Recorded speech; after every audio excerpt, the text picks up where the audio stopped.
विचारसागर तरंग 5वा परिच्छेद 6 क्रमांकाचा।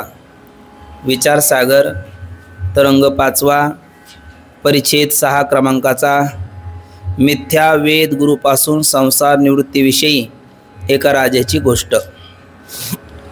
तर बघा, आपण आतापर्यंत विचारसागर नामक ग्रंथामधील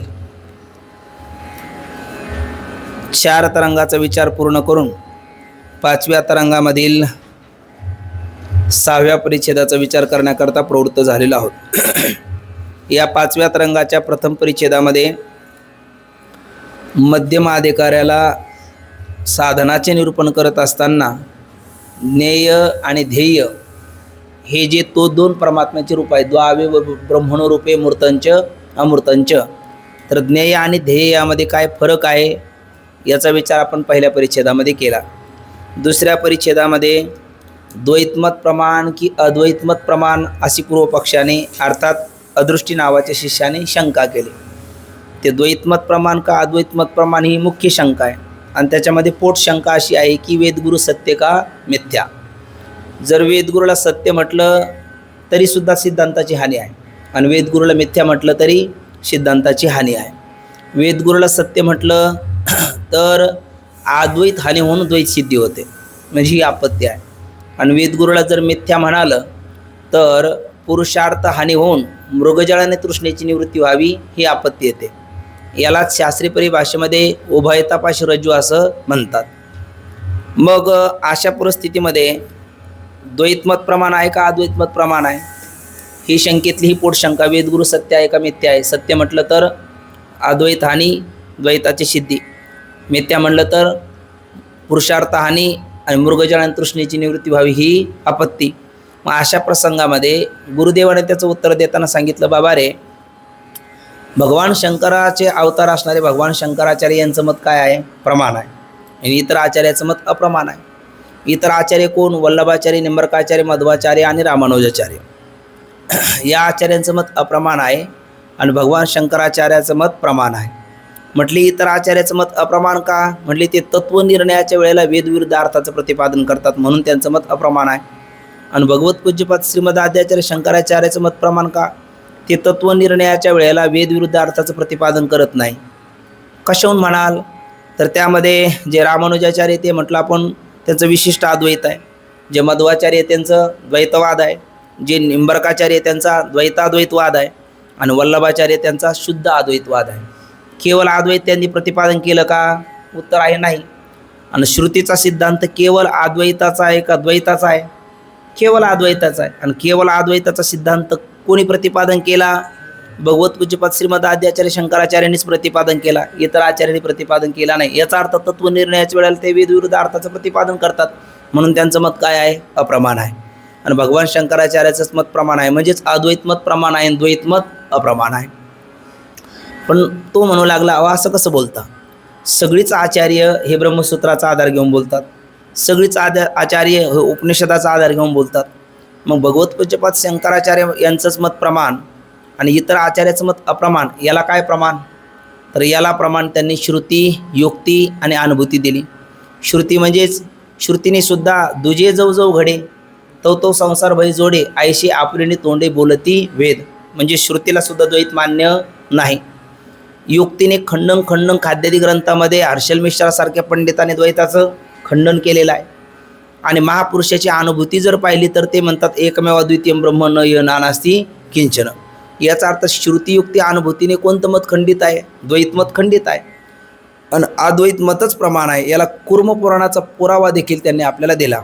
आणि मग जाता जाता काल आपण सायंकाळच्या पाठामध्ये बघितलं की जर अद्वैत मताचा सिद्धांत आहे, अद्वैत मताचा आपण निश्चय केला, पण अद्वैत मताचा निश्चय करून द्वैताचं केवळ स्मरण जरी झालं तर जे अद्वैत तत्त्वज्ञान आपल्या सुखाला कारण ठरायचं तेच अद्वैत तत्त्वज्ञान आपल्या दुःखाला कारण ठरू शकतं। म्हटले असं कसं होईल? असं कसं होईल असं जर आपण म्हणाल तर ही गोष्ट आपल्याला एका दृष्टांताने त्यांनी पटवून दिली। ती पटवून देताना गोष्ट सांगितली, कोणाची? भरचूची कथा सांगितली। भरचू पाहिल्याच्या नंतर त्या राजाला सुख व्हायचं का दुःख व्हायचं? सुख व्हायचं, आनंद वाटायचा। पण ज्या भरचूला पाहिल्याच्या नंतर राजाला सुख वाटायचं, जंगलात मृगया शिकार करण्याकरता गेल्याच्या नंतर त्याच भरचूला पाहून राजाला दुःख झालं. का?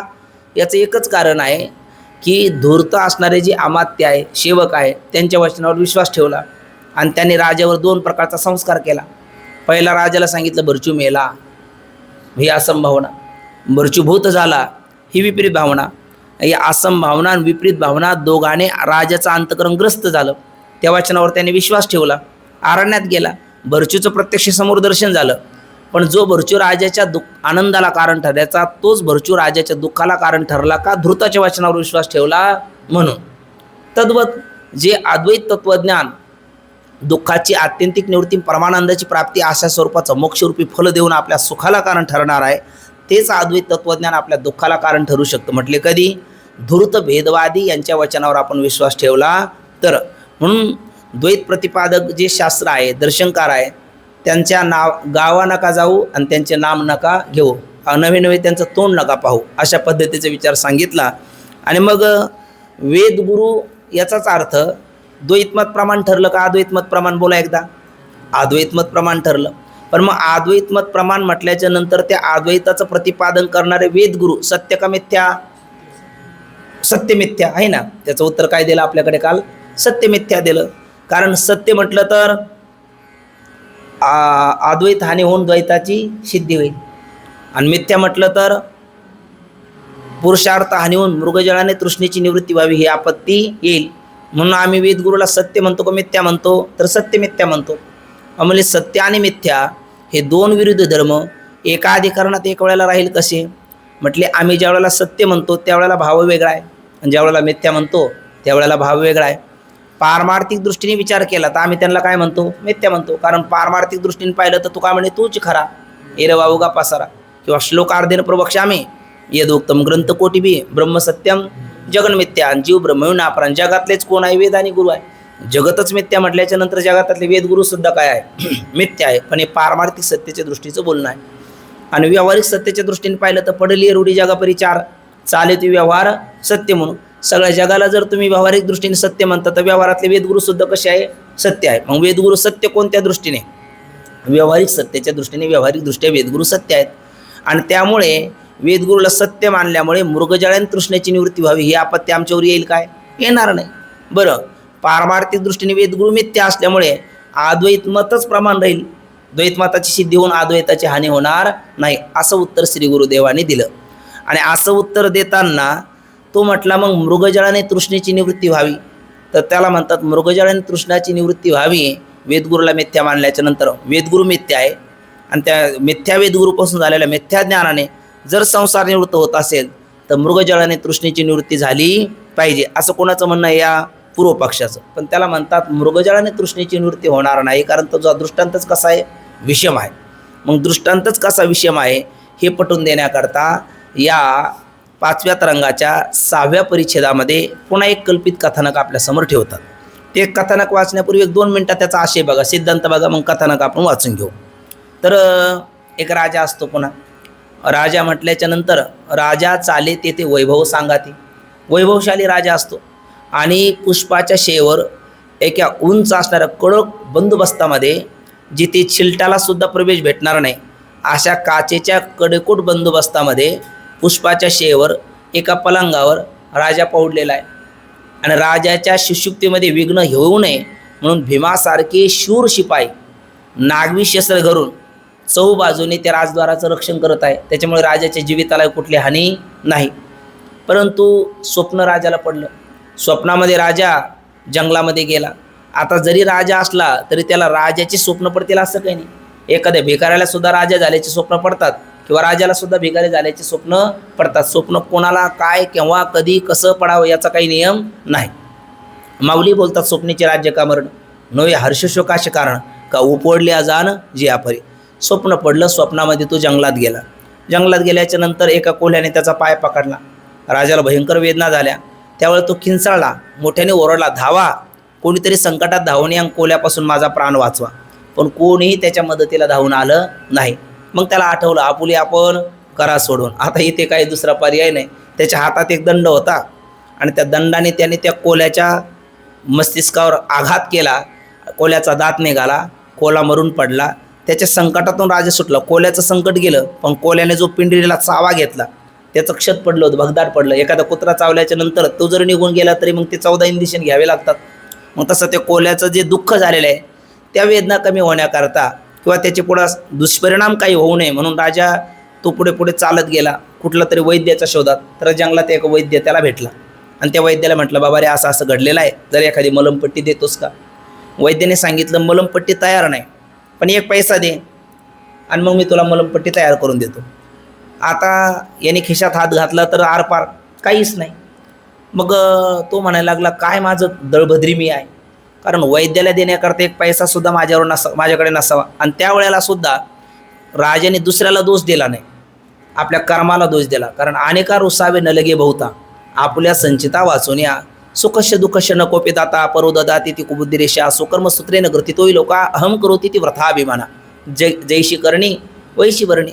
माझं कर्मच असं विचित्र आहे, त्यामुळे कोणाचाही स्वार्थ पूर्ण करण्याचं सामर्थ्य माझ्याकडे नाही. आणि जगात आपल्याला वाटतं पुत्र पित्यावर, पिता पुत्रावर, गुरु शिष्यावर, शिष्य गुरुवर असं वाटतं आपल्याला प्रेम असतं. पण वस्तुस्थिती अशी आहे का स्वार्थाशिवाय कोणीच कोणावर प्रेम करत नाही, ही जगाताची रीती आहे. उपनिषदामध्ये त्या गार्गी नावाची ज्यांची याज्ञवल्क्याची पत्नी आहे तिला सांगतात मैत्रियेला, न पत्यू कामयं पतिप्रिय भवती आत्मनस्तु कामयं पतिप्रिय भवती, न पुत्र कामयं पुत्रप्रिय भवती आत्मनस्तु कामयं पुत्रप्रिय भवती, न अर्थ कामयं अर्थप्रिय भवती आत्मनस्तु कामयं अर्थप्रिय भवती.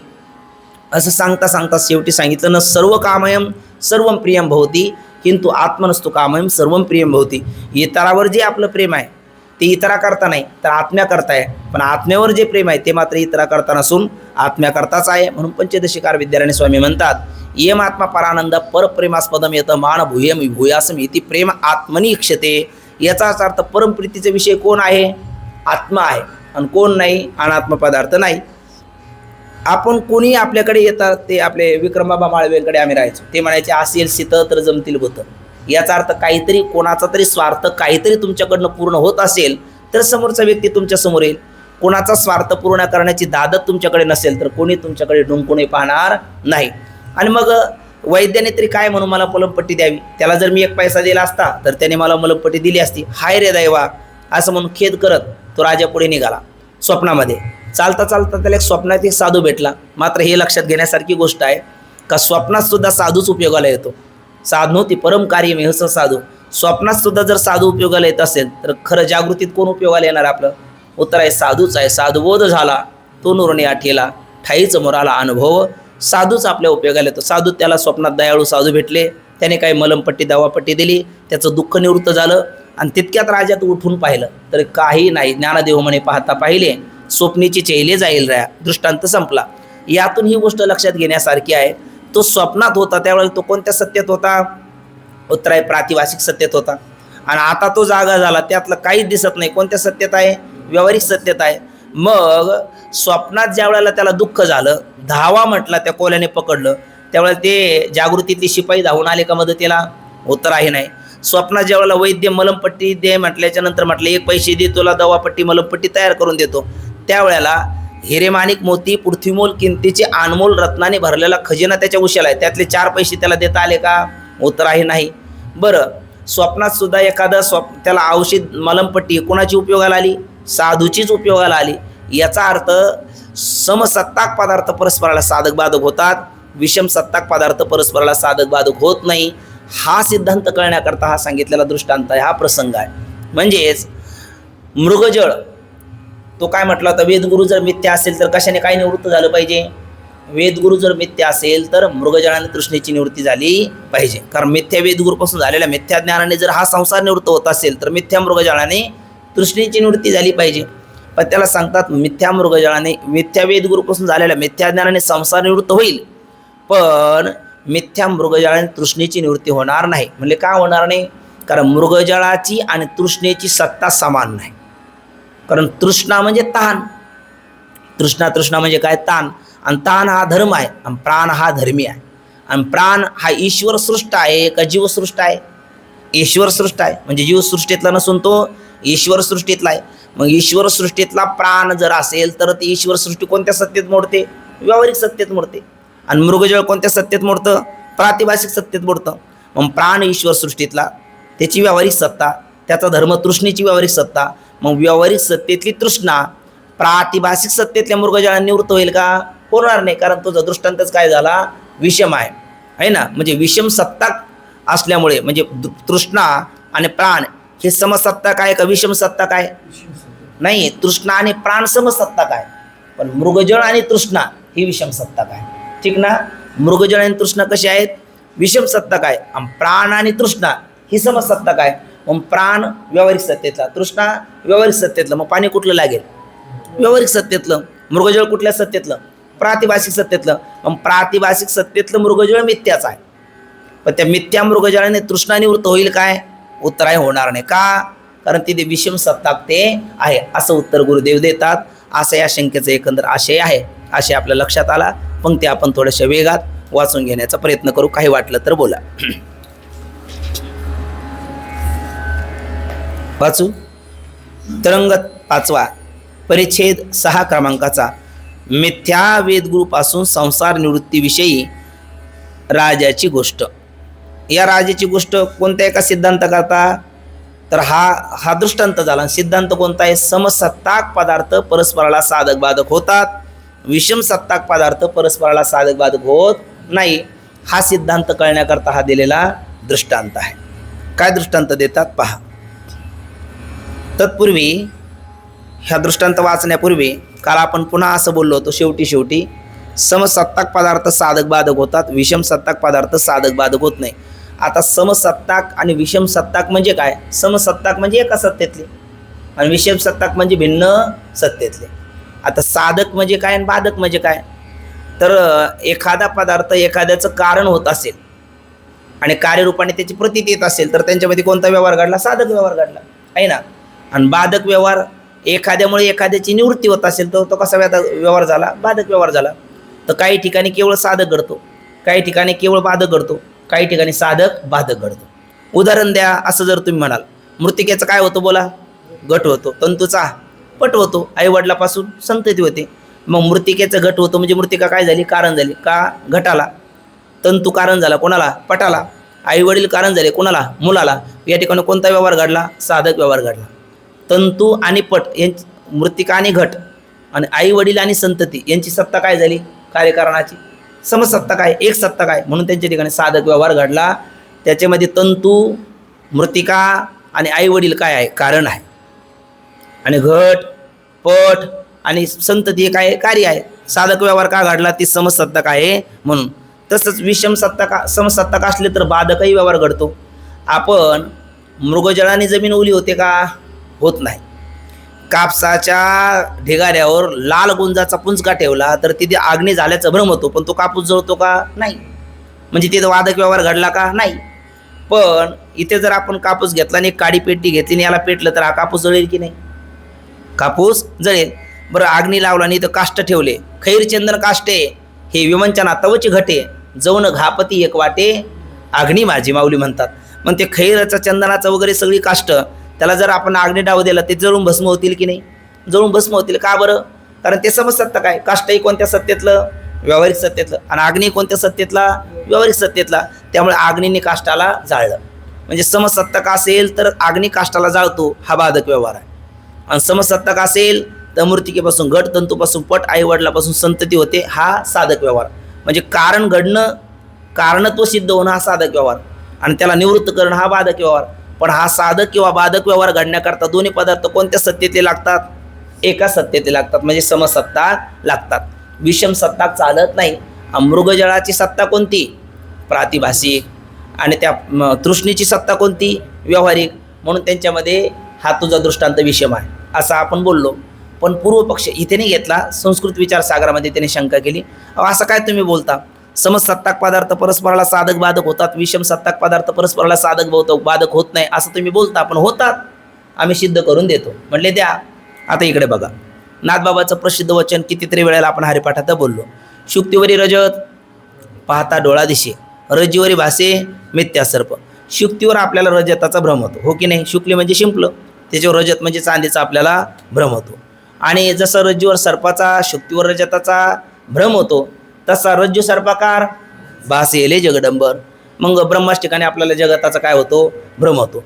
मग शुक्तीवर रजताचा भ्रम झाला, ती शुक्ती रजताचं कारण आहे की नाही? आहे. शुक्ती रजताचं काय कारण आहे? कोणतं कारण आहे? विवर्त उपादान कारण आहे. कारणामध्ये 3 प्रकार पाहत असतो आपण, परिणामी उपादान कारण, अभिनिमित्त उपादान कारण आणि विवर्त उपादान कारण. आता कल्पना करा, ही रज्जू आहे आणि यावर भासलेला हा सर्प आहे. मग या सर्पाचं कारण 3 आहे. 1 रज्जू आहे, 2 त्या रज्जूचं विशेष स्वरूपाचं अज्ञान आहे आणि 3 रज्जूपहित चैतन्य आहे. बरोबर ना? मग ढोबळमानाने रज्जू, जरा सूक्ष्म दृष्टीने विचार केला तर रज्जूपहित चैतन्य, त्याहीपेक्षा सूक्ष्म दृष्टीने केला तर इदमाकार अंतकरणवृत्तीपहित चैतन्य. आता तेवढा बारकावा जाऊ द्या. त्या रज्जूचं कारण कोण आहे? चैतन्य पण आहे, रज्जू पण आहे आणि रज्जूचं विशेष स्वरूपाचं अज्ञान पण आहे, किंवा परमात्म्यानेच ते उत्पन्न केलं म्हणून परमात्मा पण आहे. मग परमात्मा कोणतं कारण? अभिनिमित्त उपादान कारण. रज्जूचं अज्ञान म्हणजे कंसात माया, कोणतं कारण? परिणामी उपादान कारण. आणि चैतन्य कोणतं कारण? विवर्त उपादान कारण. असे किती कारणं झालेत? 3 कारणं झालेत. मग आता ही जी रज्जू आहे इकडे बघा, आणि यावर भासलेला हा सर्प आहे. ही रज्जू आहे, यावर भासलेला हा सर्प आहे. या सर्पाची कोणती सत्ता? भासलेला असल्यामुळे. बरोबर आहे, प्रातिभाषिक सत्ता आहे. आणि या रज्जूची व्यावहारिक सत्ता आहे. मग व्यावहारिक रज्जू आणि प्रातिभाषिक सर्प हे समसत्ता का विषम सत्ता? विषम सत्ता काय? हे समसत्ताक नाही. तरी देखील या रज्जूवर हा सर्प भासला की नाही हो? मग तुम्ही म्हणता समसत्ताक साधक बाधक होतात, विषम सत्ताक होत नाही. तर समसत्ताक साधक झाला, आपलं विषम सत्ताक साधक झाला. विषम सत्ताक व्यावहारिक सत्तेतला रज्जू, त्यावर प्रातिभाषिक सर्प भासला, म्हणजे विषम सत्ताक मध्ये सुद्धा साधक व्यवहार घडला, बाधक व्यवहारही घडतो. जे ज्याच्या अज्ञानाने भासतं ते त्याच्याच ज्ञानाने निवृत्त होतं. रज्जूच्या अज्ञानाने भासलेला सर्प रज्जूच्या ज्ञानाने निवृत्त होतो. अरे पण ज्या रज्जूचं ज्ञान व्हायचं ती रज्जू कोणती आहे? व्यावहारिक आहे. भासलेला सर्प प्रातिभाषिक आहे. मग विषम सत्तेक असताना बाधक व्यवहार घडला, सर्पाची निवृत्ती, आणि विषम सत्तक असणारा साधक व्यवहार घडला, सर्पाची प्रतीती. मग समसत्ताक पदार्थच परस्परला साधक बाधक होतात, विषम सत्ताक होत नाही असं म्हणतात. तिथे झाली कशी? बरोबर ना? त्याचप्रमाणे हे सगळं जगत कोणावर भासलं? ब्रह्मावर भासलं.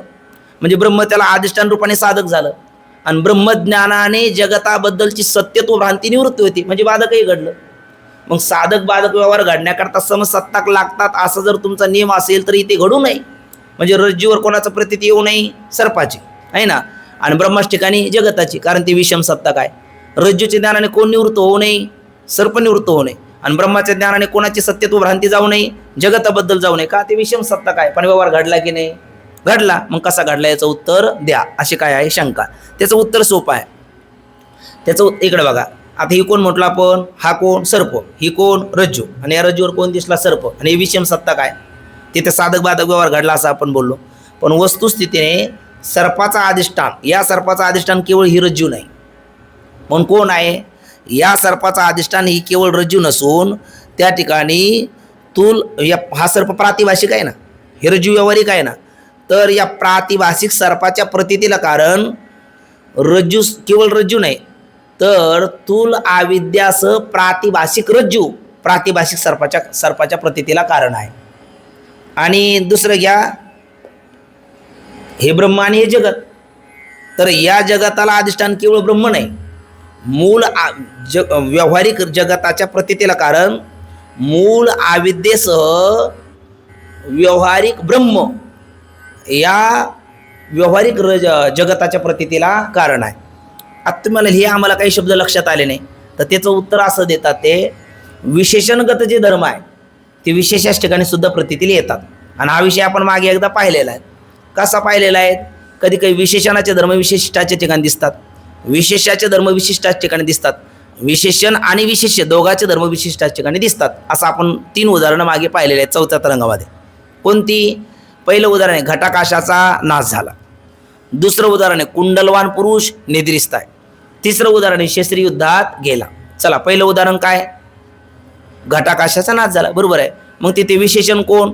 घट. विशेष्य कोण? आकाश. विशिष्ट कोण? घटाकाश. नाश कोणाचा होतो? विशेषण असणाऱ्या घटाचा होतो. कोणाचं होत नाही? विशेष असणाऱ्या आकाशाचं होत नाही. पण विशेषणाच्या नाशाची प्रतीती विशिष्टावर आली की नाही? दुसरं कुंडलवान पुरुष निद्रिस्त आहे. विशेषण कोण? कुंडल. विशेष्य कोण? पुरुष. विशिष्ट कोण? कुंडलवान पुरुष. झोपू कोण शकतो? विशेषण कुंडल का विशेष्य पुरुष? विशेष्य पुरुष झोपू शकतो. विशेषण कुंडल हे जड असल्यामुळे ते झोपू शकत नाही, पण विशिष्टावर प्रतीती आले. शस्त्र ज्याच्या हातात असतं त्याला आपण शस्त्री म्हटलो, आणि ज्याच्या हातात शास्त्र असतं त्याला शास्त्री म्हणतो. आता कधी कधी ज्याच्या हातात शास्त्र नसतं त्याला सुद्धा शास्त्री म्हणतात, आहे ना. पण ते लोक उपहासाने म्हणतात, अवहेलनेने म्हणतात, किंवा टोपण नाव दिलं म्हणून म्हणतात. पण सामान्यतः ज्याच्या हातात शास्त्र असतं त्याला शास्त्री म्हणतात, ज्याच्या हातात शस्त्र असतं त्याला शस्त्री म्हणतात. मग शस्त्री युद्धात गेला म्हणताना विशेषण कोण? शस्त्र. आणि विशेष्य कोण? योद्धा. आणि विशिष्ट कोण? शस्त्रधारण ज्याच्या हातात केला तो शस्त्री. युद्धात जाणं कोणाला घडलं? विशेषण आणि विशेष दोघालाही घडलं. दोघांच्या धर्माची प्रतीती विशिष्टावर आली. तसं या ठिकाणी इथे आपण हे दोन घेतलेत. कोण कोण घेतलं? एखादं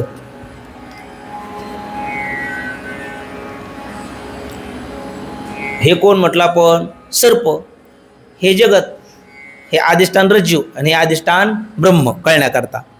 मग या सर्पाला हा जो सर्प आहे तो अविद्येचं कार्य आहे, आणि जगतसुद्धा अविद्येचं कार्य आहे. पण हा जो सर्प आहे तो सदोष अविद्येचं कार्य आहे, आणि हे जगत निर्दोष अविद्येचं कार्य आहे. सदोष अविद्येचं कार्य म्हणून त्याला तूल अविद्या म्हणतात.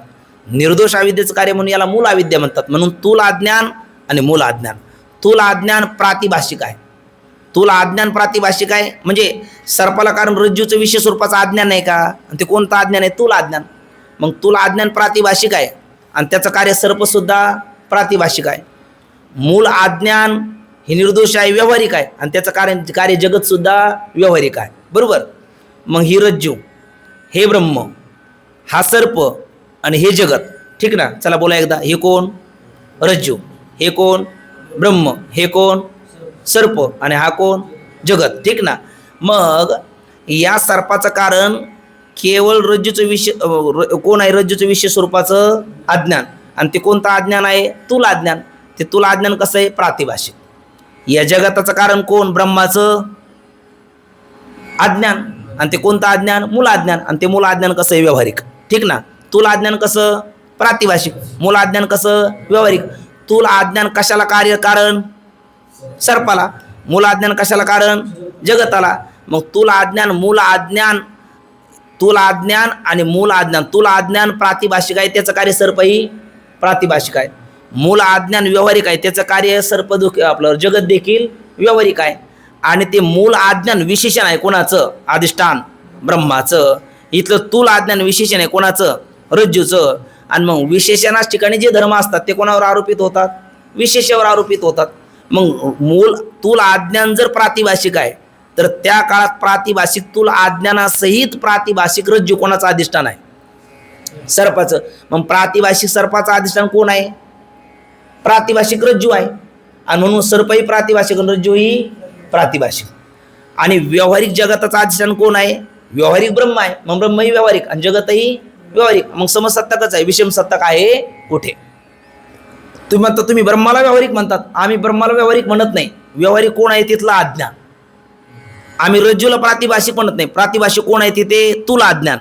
पण ते तूल अज्ञान विशेषण आहे आणि रज्जू विशेष्य आहे. मूल अज्ञान विशेषण आहे आणि ब्रह्म विशेष्य आहे. आणि विशेषणाचे धर्म कोणाच ठिकाणी दिसतात? विशिष्ट ठिकाणी. नाश कोणाच झाला? घटाचा का आकाशाचा? घटाचा. पण घटाकाशाचा नाश झाला असं बोलला की नाही? मग तिथे विशेषणाचे धर्म कोणाच ठिकाणी दिसले? विशेष ठिकाणी. तसे तर प्रातिभाषिक कोण आहे? ते तुला अज्ञान आहे. कोण नाही? रज्जू नाही. पण ते तुला अज्ञानाचे धर्म कोणावर आरोपित झाले? रज्जूवर. व्यावहारिक कोण आहे इथं? मूल अज्ञान आहे. कोण नाही? ब्रह्म नाही. पण ते मूल अज्ञानाचे धर्म कोणावर आरोपित केले? ब्रह्मावर. त्यामुळे विशेषणाच ठिकाणी असणारे जे धर्म आहे ते विशिष्टाच ठिकाणी प्रतीतीला येतात. मग या रूपाने पाहिलं तर प्रातिभाषिक सर्पाचं अधिष्ठान कोण आहे? प्रातिभाषिक रज्जू आहे. आणि व्यावहारिक जगताचं अधिष्ठान कोण आहे? व्यावहारिक ब्रह्म आहे. आणि म्हणून ते समसत्ताक का विषम सत्ताक? बोला पटकन. समसत्ताकच आहे. कसे नाही? विषम सत्ताक नाही. म्हणून समसत्ताक पदार्थच परस्पराला साधक बाधक होतात, विषम सत्ताक होत नाही. आता तुम्ही म्हणाल खरं ही अविद्या आहे. इथली अविद्या, इथली अविद्या आहे ना. इथं रज्जू चैतन्य, इथं ब्रह्मचैतन्य. ती अविद्या ब्रह्मचैतन्याचं विशेषण कधी होऊ शकेल? होणारच नाही. मग तुम्ही विशेषण म्हटलं कसं? अज्ञानाच्या दृष्टीने, अविवेकाच्या दृष्टीने. खरं तर ब्रह्म माया आहे का नाहीच? आपलं माया आहे का नाहीच? तत्वता या मासा माया, माया नाहीच आहे ना. पण मग ती आज्ञानाला दिसते की नाही, आज्ञानाला सगळं जगत दाखवते की नाही. तुका म्हणे लासीन माया नाचवी ते कैसी. त्यामुळे आज्ञानाच्या दृष्टीने हे स्पष्टीकरण केलेलं आहे. तत्वता पाहिलं तर काहीच नाही ब्रह्मातिरिक्त. पण मग दिसतंय त्याची संगती जर लावायची असेल तर या दृष्टीने पाहिलं तर कोणते पदार्थ साधक बाधक होतात? समसत्ताक पदार्थ परस्पराला साधक बाधक होतात. कोण होत नाही? विषम सत्ताक होत नाही. पटकन बोला. मृगजळ कोणत्या सत्तेतलं? प्रातिभाषिक सत्तेतलं. तृष्णा प्राणाचा धर्म व्यावहारिक सत्तेतला. हे समसत्ताक का विषम सत्ताक? विषम सत्ताक असल्यामुळे त्यांच्यामध्ये साधक व्यवहार घडेल का बाधक व्यवहार घडेल का? कुठलाच घडणार नाही, कुठलाच घडणार नाही. का बरं? ते विषम सत्ताक आहे म्हणून. आणि हे कळण्याकरता कोणाची गोष्ट सांगतात आपल्याला? एका राजाची. मग काय गोष्ट सांगतात आपण वाचूया, थोडंसं बोलत चला, एकाग्र आपण होऊया. बघा, मिथ्या वेदगुरूपासून संसार निवृत्तीविषयी राजाची गोष्ट. आता आपण थकलेला असल्यामुळे ग्रंथकार सुद्धा काय म्हणतात तर थोडीशी गोष्टीतून आम्ही तुम्हाला सिद्धांत सांगतो आहे ना. काय बोलतात बघा. इंद्राप्रमाणे बलवान असा एक प्रतापी राजा होता आणि त्याचे पुष्कळ राजवाडे असून भीमासारखे शूर शिपाई. त्यांनी जाणीवपूर्वक भीमासारखे म्हटले, दुर्योधनासारखे म्हटले नाही. का? कारण भीम सात्विक आहे. कारण सात्विक लोकांचं आहे ना, पुण्यवंत व्हावे घेता सज्जनाची नावे, म्हणून नावं सुद्धा. आता भीमही बलवानाच आहे, दुर्योधनही बलवानाच आहे. दुर्योधन गदा युद्धापेक्षा बलराम दादाच्या अंतकरणामध्ये दुर्योधनाला जास्त स्थान का भीमाला? दुर्योधनाला अधिक स्थान आहे. तरी सुद्धा दुर्योधनाचं नाव घेतलं नाही. कारण ग्रंथकाराचा हेतू सुद्धा असा आहे का चालता चालता आपल्याला पुण्यस्मरण, आपल्या त्या पुण्यसुद्धा लागावं, वक्त्याला श्रोत्याला त्याचं पुण्य देखील लागावं म्हणून कोणाचं नाव घेतलं? भीमाचं नाव घेतलं. कारण भीम हा पुण्यवान महात्मा आहे, वायुपुत्र भीम आहे. म्हणून काय म्हणतं बघा, भीमासारखे शूर शिपाई हातात नागवी शस्त्र घेऊन राजद्वाराचं काय करत होते? रक्षण करत होते. बोला थोडा. ज्या ठिकाणी रक्षण, आता रक्षण हे भीमासारखे शूर शिपाई नागवी शस्त्र का? कारण ते शस्त्र एखादा शत्रू जर आला, परचक्र आलं तर शस्त्र म्यानमधून बाजूला तरवार काढायचा एवढा सुद्धा वेळ जायला नको म्हणून नागवी शस्त्र, धारदार शस्त्र घेऊन ते राजद्वाराचं रक्षण करत होते. ज्या ठिकाणी कोणाला प्रवेश होणार नाही, अक्षरशः चिलटाला देखील प्रवेश होणार नाही, अशा बंदोबस्ताच्या उंच महालात आणि पुष्पाच्या मऊ असणाऱ्या पलंगाच्या शय्येवरती कोण निजलेला आहे? हा राजा निजला असता. त्याला एक काय झाले? स्वप्न पडले. आता राजाला इतक्या छान ठिकाणी झोपलं असताना असं स्वप्न का पडावं? तर स्वप्नाचा हा काही नियम नाही. स्वप्न कोणालाही कुठेही केव्हाही काहीही आणि कसंही पडू शकतं. मला एक दिवस स्वप्न पडलं, मी मेलो. मेल्याच्या नंतर चौघं मला घेऊन चाललेत आणि ते समोरचं मटकं धरून चालणारा मीच होतो, मागं रडणारा मीच होतो. आता असं कुठं होऊ शकतं का जागृती? कधी होऊ शकत नाही. पण पडलं स्वप्न, त्याला स्वप्नाला काही नियम आहे? स्वप्न कोणाला कधी काय पडेल याचा काही नियम नाही. म्हणून ते म्हणतात राजा निजला असता त्याला असं स्वप्न पडले की आपण घोर अरण्यात आहोत. कोल्याने आपला बळकट पाय धरला, बळकट पाय धरलेला आहे आणि काही केल्या तो सोडत नाही. कारण त्यालाही वाटलं अशी शिकार पुन्हा पुन्हा भेटत नाही, त्यामुळे कोला त्याचा काही पाय सोडायला तयार नाही. असे पाहून ह्या कोल्यास कोणी मारणार आहे का असा तो मोठमोठ्याने किंचाळू लागला, हाका मारू लागला. परंतु कोणीही त्याच्या हाकेला धावून आलं नाही. बिचारा जागृतीत असतात. द्रौपदी मातेसारखा म्हटला असता, कोठी गुंतलासी द्वारकेच्या वेळ का सखया लावी येला कृष्णा धावरे लवकरी संकट पडले भारी हरी तू आमचा कैवारी आले विघ्न निवारी. तर कदाचित घडलं असतं, पण स्वप्नामध्ये कोणी त्याच्या मदतीला धावून आला नाही. परंतु नागवी शस्त्रे घेऊन राजाच्या रक्षणाकरता उभ्या असलेल्या शिपायापैकी कोणासारखे शिपाई होते? भीमासारखे शूर शिपाई यांच्यापैकी कोणी सुद्धा धावून आला, राजाला सहाय्य केले नाही. मग काय झालं? राजानेच कोल्यास एक काठी मारली. हातात त्याच्या काठी होती, त्याने जोराने त्याचा एक प्रहार केला आणि तेव्हा तो कोला एका फटक्यामध्ये मेला. स्वप्नातला होता तो एका फटक्यातच कोला मेला. तुम्ही मला मरू शकतो, हो, मर्मस्थानी घावं लागला ना, फार लागत नाही, पण त्याचं वर्म कळावं लागतं. एका हातोडीत पखवाज लावायचे आपले मृदंग महर्षी पांडुरंग बाबा वैद्य बाबा. एक ठोकाबरोबर तो विशेष ठिकाणी मारला ना, पखवाज लागायचा. हल्लीचे पखवाज ते पुढे फुटायला येते, त्याला काही पखवाज लागत नाही, कारण वर्म असतं त्याचं. वर्म जाणलं का कर्म करताना फारसे कष्ट पडत नाही आणि फल लगेच प्राप्त होतं. त्या राजाने बरोबर त्या मर्मस्थानी कोल्याच्या मस्तिष्कामध्ये घाव घातला आणि एका फटक्यामध्ये तो कोला मेला व पायातून त्याचे दातही निघाले. मग राजा लंगडत काठीचा आधार घेऊन त्या वैद्याच्या घरी आला. त्यापाशी मलमपट्टी मागू लागला. बाबा एक क्षत आहे, कारण आपण आत्ताच बोललो ना, कुत्रा चावला आणि त्याच्यावर जर ते इंजेक्शन नाही घेतले ना, मग त्याचे दुष्परिणाम पुढे भोगावे लागतात. एखादं लोखंड आपल्याला लागलं आणि त्याचा मार लागला तर लगेच ते कुठलं इंजेक्शन म्हणतात त्याला? टीटीचं इंजेक्शन आपल्याला घ्यावं लागतं, नाही तर मग त्याचे दुष्परिणाम आपल्याला भोगावे लागतात. तसंच प्रकार आहे. तो कोला चावल्याच्या नंतर त्याचंही विषयाची काही ना काही बाधा होत असेल ना, ती विषबाधा होऊ नये, आपल्याला त्याचे दुष्परिणाम भोगावं लागू नये म्हणून राजा एका वैद्याकडे गेला आणि त्याला मलमपट्टी मागवू लागला. वैद्याने सांगितले की मलमपट्टी तयार नाही, 1 पैसा दे, मलमपट्टी तयार करून देतो. पण जवळ पैसा नाही आणि म्हणून राजा माघारी फिरून शोक करू लागला. हाय रे हाय, स्वतःच्या नशिबाला तो दोष देऊ लागला की माझ्या जीविताला धिक्कार असो. कधी कधी होतं मनुष्याच्या जीवनामध्ये असा काही क्षण येतो ना, शिडिया चूक गई खेत फिर क्या पछताना. बरेच आपले गुरुबंधूसुद्धा आळंदीत आल्याच्या नंतर ज्या वेळेला जे करायला पाहिजे ते करत नाही आणि मग ती वेळ निघून गेल्याच्या नंतर मग पश्चाताप करतात. अरे आपण त्यावेळेला आता हे केलं असतं तर आता हे दिवस आपल्याला कशाला भोगावे लागले असतात. पण त्या काळामध्ये मधुकरी मागून आणली आणि मधुकरी मागून आणल्याच्या नंतर नाम म्हणे देवा चला आता ठाया विश्रांती घ्यावा या कल्पवरी. आणि मधुकरी भाकरीचा असा परिणाम आहे, मधुकरीची बाजरीची भाकरी त्यातली कोयळ्याची भाकरी आहे ना, कोयळ्याच्या वाटा जे रिगाले का सुबाटा त्या बाजरीचाची वाटा भागा आला. आणि मी ती मधुकरी केलेली आम्ही पुष्कळ दिवस.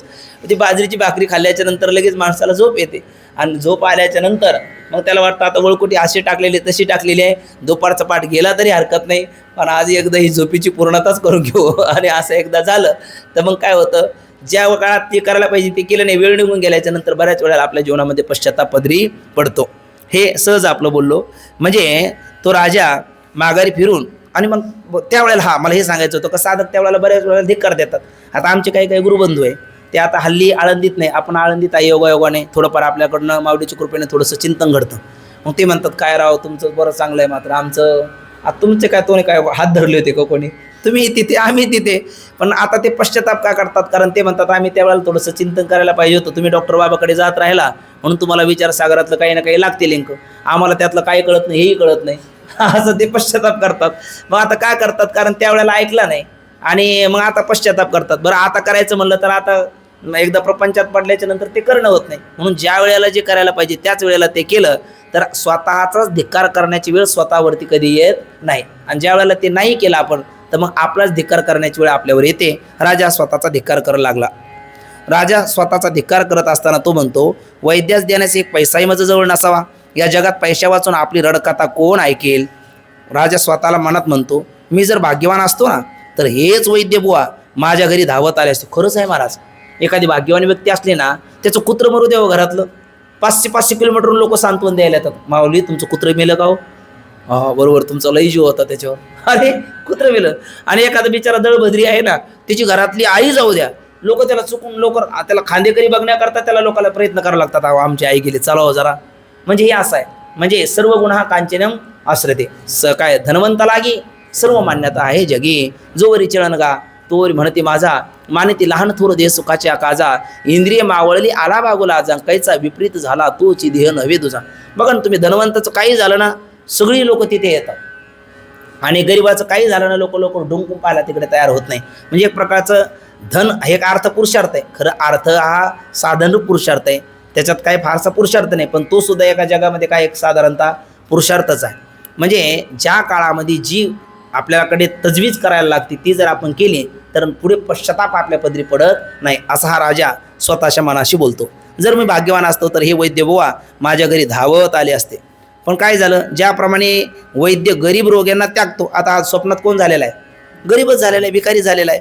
मग वैद्य जसं गरीब रोग्यांना त्यागतो त्याप्रमाणे याने माझा त्याग केला. पण मी एकट्या वैद्यालाच काय म्हणून दोष द्यावा, स्वप्नात सुद्धा त्याचा विवेक जागा आहे बरं का, विवेक जागा आहे. तो अन्याला दूषण देत नाही, सगळं आपल्याकडे तो घेतो. आपलं असं असतं सामान्य जीवाचं, जोपर्यंत विचार करत नाही ना, काही यश आलं तर आपलं कर्तृत्व म्हणतो आणि अपयश आलं तर दुसऱ्याच्या माती मारतो. पण स्वप्नात सुद्धा या राजाचा विवेक मात्र जागृत आहे, तो अन्याला दूषण न देताना सगळं आपल्याकडे तो अंतर्मुख होऊन पाहतो. तो म्हणतो, जगात स्वार्थाशिवाय कोणीच कोणावर प्रीती करत नाही. आई बाप बंधू मुलगा ही सर्व एकमेकावर स्वार्थाकरताच तर प्रीती करतात, स्वार्थ नसला तर कोणी कोणास ढुंकून सुद्धा पाहत नाही. काय चमत्कार सांगावा, अहो ज्याचा घटकाभर वियोग सहन होत नाही, झाला तर अति दुःख होते, असा कोणी प्रिय बहुत दिवसांनी भेटला तर त्यास आलिंगन देण्याकरता लोक धावतात. त्याच्या पुढे त्याच मनुष्याला पुढे दुर्दैवाने त्याचं काही कर्म विचित्र ते उदयाला आलं फळ देण्याकरता, आणि दुर्दैवाने जर त्याला गलित कुष्ठ होऊन त्याची बोटं झडली, म्हणजे कुष्ठरोग झाल्याच्या नंतर मनुष्याची बोटं झडतात, त्याच्या हातापायातून पू बाहेर वाहतो, भयंकर तो दुःख आहे. आणि मग ती बोटं झडली असतात, तोंड त्याचं विद्रूप होतं, ते सौंदर्य पाहिल्यासारखं राहत नाही, मग लोक ती त्याच्याजवळ येत नाही. पण लोक देवाला नमस्कार करतात, हा पापी अजून का मरत नाही. मग बाईल म्हणे खर मरतात रे बरं, नासी रे घर थुंकून या, शेजारी म्हणती मरे का मेला, आणि याला कंटाळा आम्हाला गे. तुकोबराने आपल्याला हे सांगून ठेवलं. मग तोंड विद्रूप झालं तर पापी हा अजून काच मरत नाही, म्हणून त्याच्याच मरणाबद्दल लोक काय करतात, देवाला नवस करतात. मरू दे रे काय खंडराया तुझं करते नवसू, मरू दे रे सासू खंडराया. आता जनाबाई महाराजांनी तो वेगळा भाव आहे आध्यात्मिक दृष्ट्या, पण लोक असा नवस करताना आपल्याला दिसतात.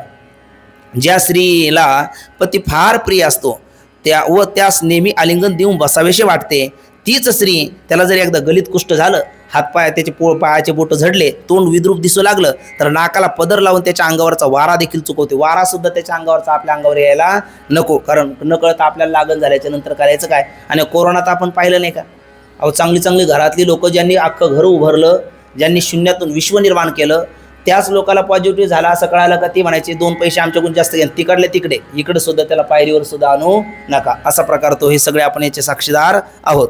म्हणून म्हणतात, ज्या आई बापांनी त्याला अंगा खांद्यावर खेळले, ते बंधू प्रीतीने त्याला पहिले आलिंगन देत होते, ते त्याच्याशी पडद्याच्या आडून व्यवहार करतात.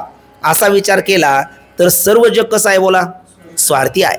स्वार्था वाचून कोणीच कोणाचा विचार करत नाही. राजा मनात विचार करतो, दरिद्री मी, कर्मामुळे या वैद्याने तरी माझ्यासारख्या दरिद्र्याला मलमपट्टी काय म्हणून द्यावी. आणि असे मनात चिंतन करीत असता त्यास एक दयाळू साधू भेटून त्याने औषध दिल्याबरोबर कोल्याच्या दाताचे दुःख नाहीसे झाले. इतके पाहून तो राजा जागा झाला आणि पाहतो तो काय, जागा झाल्याच्या नंतर ते दुःख, घाव, साधू त्याने दिलेलं औषध यापैकी काहीच नाही. म्हणजेच माऊलीच्या भाषेत आपण ओवी सुरुवातच केली होती, स्वप्नेचे राज्य का मरण, नोय हर्षुकाचे कारण कधी, उपओढल्या जाण जिया परी. ज्ञानदेव म्हणे पाहता पाहिले स्वप्नेची चैले जाईल ऱ्या, स्वप्नेच्या घाया ओखद चिवची धनंजया, तेवी अज्ञान मुळाया ज्ञानाची खडग. हे सर्व नाहीसे झाले. आणि हे शिष्य, गुरुदेव आता सिद्धांताकडे वळाले, हे शिष्य या दृष्टांतावरून तू हे समजून घे की काय, जेव्हा राजा खोटे दुःख भोगत होता कुठे, स्वप्नामध्ये, तेव्हा त्याच्याजवळ सर्व सत्यद्रव्याची भांडारे म्हणजे हिरे माणिक मोती असे पृथ्वीमूल किमतीचे अनमोल रत्न त्याच्या उशाला भरलेले आहेत, हांडे मोहरा, शेकडो राजवैद्य आहेत त्याच्या सेवेला, हजारो शस्त्रधारी भीमासारखे शूरवीर शिपाई आहे नागवशस्त्र घेऊन. परंतु त्याच्यातलं काय उपयोगाला हवं. वैद्याने एक पैसा मागितला, त्यातला देता आला, कोल्याने पाय पकडला, हे शूर शिपाई धावून आलेत, काही त्याला त्याचा उपयोग झालेला नाही. का बरं, का बरं उपयोग झाला नाही बोला ना, विषम सत्ता काय, का बरं उपयोग झाला नाही, ते विषम सत्ता काय. परंतु त्या सत्य सामुग्रीपैकी कोणत्या कशाचाही उपयोग झाला नाही. तात्पर्य, मागील तरंगात, मागच्या 4थ्या तरंगात सांगितल्याप्रमाणे सुखदुःखच अगोदर कसे आहेत बोला, मिथ्या आहेत. तो म्हटला वेदगुरूला जर मिथ्या म्हणलं तर त्यांच्यापासून झालेल्या ज्ञानाने संसार कसा निवृत्त होईल, त्याच्याकरता आता बोलतात. पण मागे सांगितलं आम्ही ब्रह्मसत्यम जगन मिथ्या. मग त्या मिथ्या दुःखाच्या निवृत्तीचे साधन वेदगुरू सुद्धा कसे असले पाहिजे. उलट सांगा, वेदगुरू जर सत्य असले तर संसार निवृत्त होईल का. कारण ब्रह्मसत्य आहे, जगत मिथ्या आहे, संसार दुःख मिथ्या आहे. मग मिथ्या संसार दुःखाच्या निवृत्ती करता वेदगुरू सुद्धा कसे पाहिजे, मिथ्याच पाहिजे. आणि त्याच्यापासून झालेलं ज्ञानही मिथ्याच पाहिजे. मग मिथ्या वेदगुरूपासून झालेल्या मिथ्या ज्ञानाने मिथ्या संसाराची मिथ्या निवृत्ती होईल का खरी निवृत्ती होईल. निवृत्ती मात्र खरी होईल आहे ना. निवृत्ती कोणती होईल, खरी होईल. बघा, मग त्या मिथ्या दुःखाचे निवृत्तीचे साधन वेदगुरू ही मिथ्याच म्हटले पाहिजेत. मिथ्या पदार्थाच्या निवृत्ती करता सत्य साधनाची जरुरीच नाही. सत्य साधनाने मिथ्या पदार्थाचा नाश होणार नाही. जर सत्य साधनाने मिथ्या पदार्थाचा नाश होईल असे जर आपण मानले, हो तर नाही, पण तुष्यंत दुर्जन्याने मानले तर, स्वप्नात जेव्हा राजाजवळ मिथ्या कोल आला होता की नाही बोला, आला होता, तेव्हा राजाने सत्य महायोद्ध्यापैकी पुष्कळाला हाकाही मारल्या की नाही स्वप्नात. बरं, याची हाक तरी त्यांच्या कानावर गेली का. कानावर गेली तरी ती धावून येईल का. कानावर गेली असते तर धावून आले असते. पण हे शरीर तिथं निश्चित पडलेलं ना, तिथे बोलणारा सूक्ष्मदेह नाही, आणि सूक्ष्मदेह हा स्थूल देहाला नाही त्या घटना घडत. त्याच्याकरता तिथे ते महायोद्धे सुद्धा कुठले पाहिजे होते, स्वप्नातले. स्वप्नात हा एकटाच आहे, रानावानात भटकंती करत बसणारा, त्यामुळे यांचा तिथे काही उपयोग नाही. परंतु सत्य महायोद्ध्यापैकी कोणी धावून गेला नाही. मग राजाने मिथ्यादंडाने त्या कोल्याचा नाश केला. मिथ्यादंडाने म्हणजे स्वप्नातल्या असणाऱ्या दंडाने. इथं मिथ्या शब्दाचा अर्थ स्वप्नात जो दंड होता त्या दंडाने त्या मिथ्या स्वप्नातील कोल्याचा राजाने नाश केला. आणि राजाच्या पायास मिथ्याक्षत म्हणजे एक प्रकारचा घाव झाला होता. तेव्हा कोणत्याही सत्यवैद्याचा उपयोग झाला का त्या ठिकाणी? शेकडो राजवैद्य आहे राजाकडे, पण त्यातला एकही वैद्य, सुषम वैद्य सारखे वैद्य होते त्याच्याकडे, पण एकही त्या ठिकाणी गेलेला नाही. राजाजवळ वैद्यास देण्याकरता एक पैसाही नव्हता. तेव्हा उशाशी सत्यद्रव्याची भांडारे होते, परंतु त्यापैकी एकही पैसा उपयोग झाला नाही. एकंदरीत काय? एकंदरीत वरील सत्य पदार्थ मिथ्या दुःखाच्या निवृत्तीला कशी ठरलीत? निरुपयोगी ठरली. म्हणजे कुठल्याही पदार्थाचा स्वप्नामध्ये उपयोग झाला नाही आणि त्या मिथ्या दुःखाच्या निवृत्तीस कोण उपयोगाला आले? मग मिथ्या दुःखाच्या निवृत्तीस मिथ्या साधू आणि त्यांचे मिथ्या औषध उपयोगी पडून राजाच्या मिथ्या दुःखाचा नाश झाला.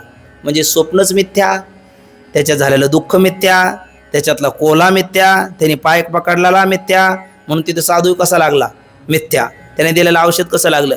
मिथ्या. मिथ्या कंसात मिथ्या मिथ्या म्हणण्याचं कारण सगळं स्वप्नातलंच आहे ना, तर स्वप्नातलीच सामुग्री तिथे लागेल. सगळं प्रातिभाषिक सत्तेतलं आहे, प्रातिभाषिकच सगळा व्यवहार तिथं लागेल. तिथे जागृतीतल्या कुठल्याही व्यवहाराचा उपयोग होणार नाही. का? कारण सिद्धांत आहे आमचा, समसत्ताक पदार्थ परस्पराला साधक बाधक होतात, विषम सत्ताक पदार्थ परस्पराला साधक बाधक होत नाही. अशा प्रकारच्या स्वप्नाचा सर्वांस अनुभव आहे.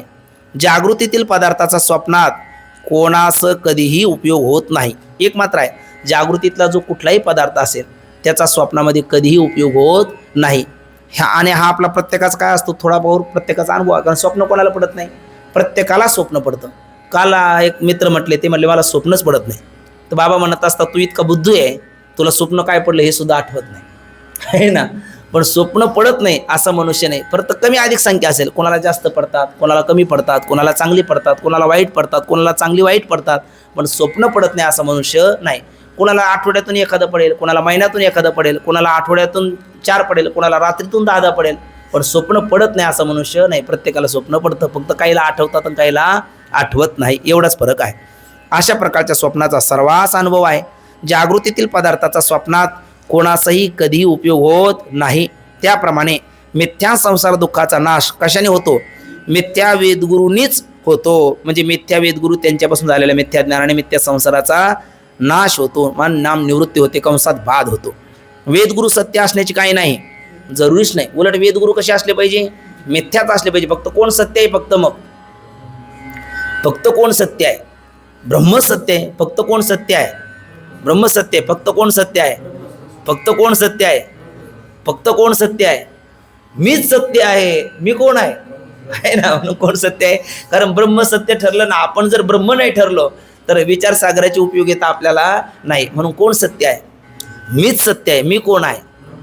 आहे ना. अहम ब्रह्मास्मी, अहम देहोस्मी न. म्हणून तो कोबरा म्हणतात, देह नव्हे मी हे सरे उरलावरे विठ्ठल. अमर आहा खरी की पहा खोटे, आम्हाला नाही वाटत खरं. म्हणले न म्हणा देह माझा ऐसा, मग बरवासा कळेल. आणि म्हणतच गेला तर मी देह म्हणता ब्रह्मात्या कोटी येऊन या पाठी थोपटेती. म्हणून आपल्याला खरं बोलल्याचं पुण्य तरी लागेल. म्हणून आपण मोकळ्या मनाने म्हणत जाऊ, अहम ब्रह्मास्मी, आहे ना. त्याच्याकरता संकोच बाळगण्याची गरज नाही, पण ते आपल्यात म्हणावं.